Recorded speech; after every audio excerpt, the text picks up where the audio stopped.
So one day I was sitting just like this, and I had a waking vision. I saw this human figure going to a gate. And I understood immediately that I was seeing the advocate going to the gates of heaven. And that this is what the advocate does for humanity. The advocate moves between heaven and earth. On earth, studies what's going on, tries to understand what's happening, and then goes to heaven to discuss what can be done to help the humans reach a higher consciousness. On this particular occasion, when the advocate got to the gates of heaven, a figure came out and said, "Oh, it's you again. How many times are you going to come? We've sent teachers, we've sent teachings, we've sent movements, we've sent miracles. Nothing seems to really help. Why do you waste your time with this worthless species?" Now that last statement was a shock to the advocate. That a being from heaven would call humans a worthless species, one of God's creations, was something totally off the charts and unexpected. What the advocate understood at that moment was that there was something wrong in heaven. I did not understand what that was. And that humans were on their own. Heaven was not going to help. And the advocate was deeply shaken by this experience. And because I was witness and connected to the advocate, I got deeply shaken. My modus operandi is to try and go into difficult situations and find where the core problem is and try and bring balance and peace into those situations. And here was this massive situation that I had no idea what I could do. So I did what I do, I've learned to do on this island when I get rattled. I went out to the volcano. There's a spot where Pele, the goddess of the volcano, has told me, "You sit here when you want to talk to me." I went out to my spot, and I sat down, and I told her the whole story of what I'd seen with the advocate going to the gates of heaven. And I said, I don't know what to do. And she said, "Well, who do you know that very few people on this planet know?" And I said, "Well, the new God." And she said, "Well, why don't you go ask the new God for help?" And I said, "Well, God's only 4.5 years old," because it had been 4.5 years since I'd had that vision of the God being born. And Pele said, "And what makes you think that a God's years are the same as a human years?" And I said, "Oy vey, okay, I get it." So at the etheric level, I went to see the new God to discuss what I had seen with the advocate.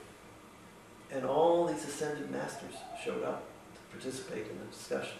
Jesus, Kane, who's one of the 4 gods in the Hawaiian traditional system. The Buddha was there. Many different beings were there. The discussion began, and the first question was, what's going on that heaven would be in disarray? And the understanding that developed there was, we are moving from the 4th age into the 5th age. And there was a God of the 4th age that was overseeing the whole experience of the 4th age. And that God lived in a very hierarchical structure that had angels, archangels, all those things. If you've ever read the Urantia book, it's 1,000 pages of the hierarchy of heaven. At the end of the 4th age, that God left. And without the top of the hierarchical structure in place, there was chaos in the rest of the structure. Nobody knew what their particular position was supposed to be. Was that one supposed to step up and be God, or was that one supposed to step up and be God? So there was all kinds of pilikia, all kinds of conflict in heaven going on. So the question was, what do we do about that? And the first suggestion was, well, could the new God go into the heavenly realm and straighten things out? And the understanding was that would not work. The new God was the God for the 5th age. That whole structure was 4th age. If that God went into heaven to try and straighten things out, it would set off a war. Nobody would believe that this was a God, and there'd be all this more pilikia than there already was. So I had had an experience of a woman sharing with me her experience of a breathing technique that she had done. When you do the breathing technique, you lay on your back and you look up in the sky, clear sky, and you'll see lightning bolts. And she had done the breathing and tried it and laid on her back and seen the lightning bolts, and it was a wonderful experience that she had shared with me. I shared it with that meeting. So from that came a plan of asking the new God to visualize a lightning bolt going through heaven, to try and wake up the people there to the fact that what they were experiencing was the end of an age. And there was a new age being born that they were also to be a part of, but in a different way. The heavenly hierarchy was being liberated, if you will, from a hierarchical structure and being freed to also move up in consciousness. So you had a super archangel now being possible with a higher consciousness. That was a plan that might work. So we said, okay, give it a try. So the next thing I'm seeing again, the advocate going to the gates of heaven, and 3 beings come out. And these are beings of light, color. I can't see a particular shape or form. And the advocate is there, and they say, what can we do to help? So this lightning bolt has worked. Heaven has moved into its higher realm, and there is help again available. In the course of that discussion, what can be done to help? What they were looking for was something that could be sent to the human family that would not make it afraid, because when humans get afraid, they do the wrong things. That would remind it of the beauty of the earth and their joy that they used to take from the earth before they got all involved in the material world. And what was decided was rainbows. That they would set up a process to begin where rainbows would eventually appear in clear skies and last for 3 days. And the purpose of the rainbows would be nothing more than to awaken the awe that the human family used to feel about the earth, the joy that they used to take from the earth, the appreciation they used to give to the earth, and the care they used to give to the earth. To back away from this abyss that they had headed towards of destroying the earth and ecological collapse.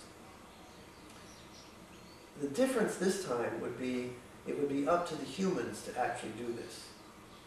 To digress for a second, one of the things they decided they would not do is have somebody come and perform miracles. Because what happened when spiritual teachers came and performed miracles was people started to worship the teacher rather than listen to the teachings. And they didn't want that to happen again. So the rainbows were a way of just having something appear that people were used to, only in an unusual way. Clear skies and last for 3 days. Just to wake them up to their own spiritual nature and their own love for the earth.